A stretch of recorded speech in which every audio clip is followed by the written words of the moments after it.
Dahulu kala, ada sebuah kerajaan di atas pegunungan Tengger, bernama Kerajaan Medangkamulan.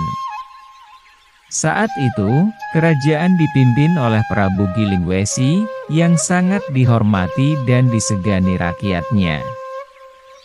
Raja dibantu oleh Perdana Menteri yang gagah berani nan cerdik bernama Patih Pranggulang.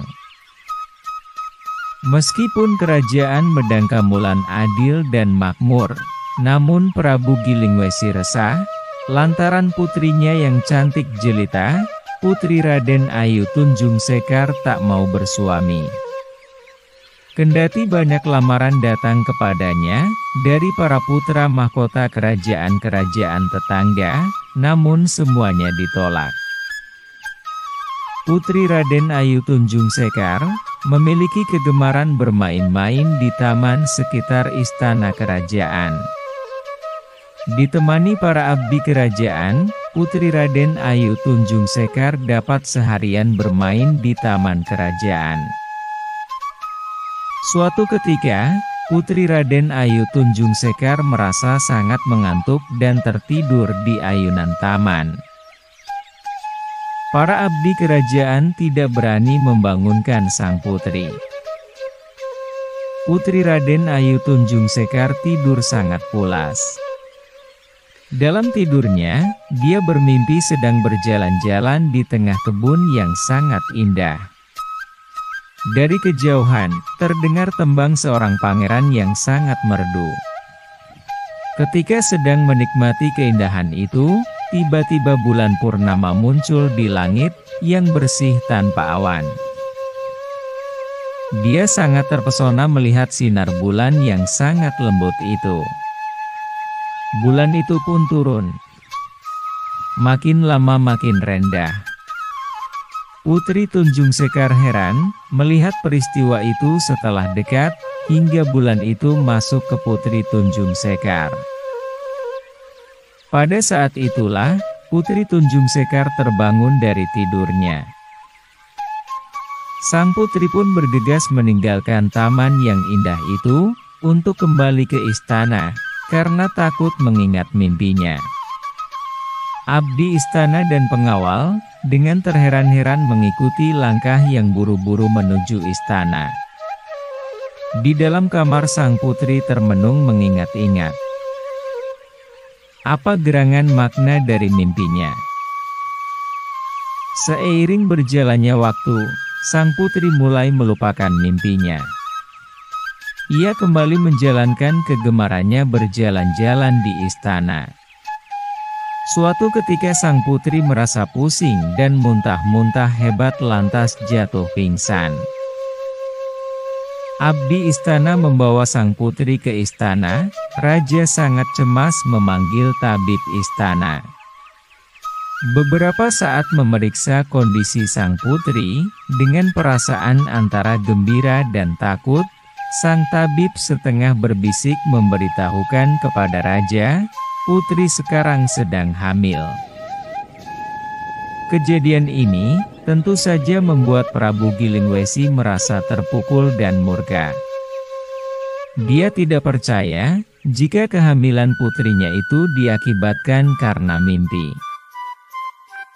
Kemudian, Prabu Gilingwesi memutuskan untuk menghukum Putri Tunjung Sekar. "Patih," kata raja dengan nada sangat marah. "Bawalah Putri Tunjung Sekar ke hutan, dan di sana bunuhlah dia sebagai hukuman atas kesalahannya." Patih Pranggulang pun berangkat. Setelah berjalan sehari semalam, sampailah mereka di hutan yang sangat lebat, yang kebetulan dekat dengan laut. Mereka berhenti di tempat tersebut. "Ki Patih," ujar Tunjung Sekar, "silakan hukuman mati untukku dilaksanakan. Tetapi ingat, kalau Ki Patih tidak bisa membunuhku, berarti aku memang tidak bersalah," sambung Tunjung Sekar. "Baik, Tuan Putri," jawab Ki Patih. Patih Pranggulang menghunus pedangnya. Dengan cepat, dia mengayunkan pedang ke Putri Tunjung Sekar. Namun, sebelum menyentuh tubuh Putri Tunjung Sekar, pedang itu jatuh ke tanah. Ki Patih memungut pedang itu, kemudian berusaha mengayunkan ke leher Putri Tunjung Sekar. Tetapi sebelum menyentuh leher sang putri, pedangnya malah terpental jauh. Ki Patih tidak putus asa. Dia mencoba lagi, tetapi tetap gagal. Kali ini bahkan pedangnya terpental makin jauh. Tuan Putri, kiranya benar apa yang Tuan Putri katakan. Tuan Putri memang tidak bersalah, kata Ki Patih. Karena itu, sebaiknya Tuan Putri segera pergi meninggalkan tempat ini. Hamba akan membuat rakit untuk Tuan Putri. Berakitlah melalui laut ini, hamba yakin nanti Tuan Putri akan menemui daratan. Hamba sendiri tidak akan pulang ke kerajaan, tetapi akan bertapa di sini untuk mendoakan agar Tuan Putri selamat, tambahnya. Tunjung Sekar pun kemudian menaiki rakit yang telah dibuat Ki Patih. Ketika sampai di tengah laut pada suatu malam, kebetulan waktu itu bulan sedang purnama, perut Tunjung Sekar terasa sangat sakit. Ketika bulan benar-benar di atas Tunjung Sekar, lahirlah seorang bayi laki-laki yang mungil dari perut Tunjung Sekar. Bayi itu didekapnya dengan penuh kasih sayang. Karena lahir di laut, bayi itu diberi nama Raden Sagara. Sagara dalam bahasa Madura sama dengan segara dalam bahasa Jawa, artinya laut. Beberapa hari kemudian pada suatu pagi tampaklah di mata Tunjung Sekar sebuah pulau. Dia kemudian mendekatinya. Ketika rakit yang dinaikinya sudah menepi di pulau itu, Tunjung Sekar sambil mendekap bayinya turun dari rakit. Tiba-tiba hal aneh terjadi. Ketika sampai di darat, Raden Sagara yang baru berumur beberapa hari tiba-tiba meloncat ke tanah. Ia pun kemudian berlari ke sana kemari dengan riangnya. Tubuh Raden Sagara pun cepat bertambah besar. Raden Sagara dan ibunya berjalan terus. Pulau itu sangat sepi, tidak ada manusia lain kecuali mereka berdua. Mereka kemudian tiba di sebuah tanah yang lapang. Dalam bahasa Madura tanah lapang disebut ra-ara atau hampir sama dengan ara-ara dalam bahasa Jawa. Di sudut tanah lapang, Raden Sagara melihat sebatang pohon.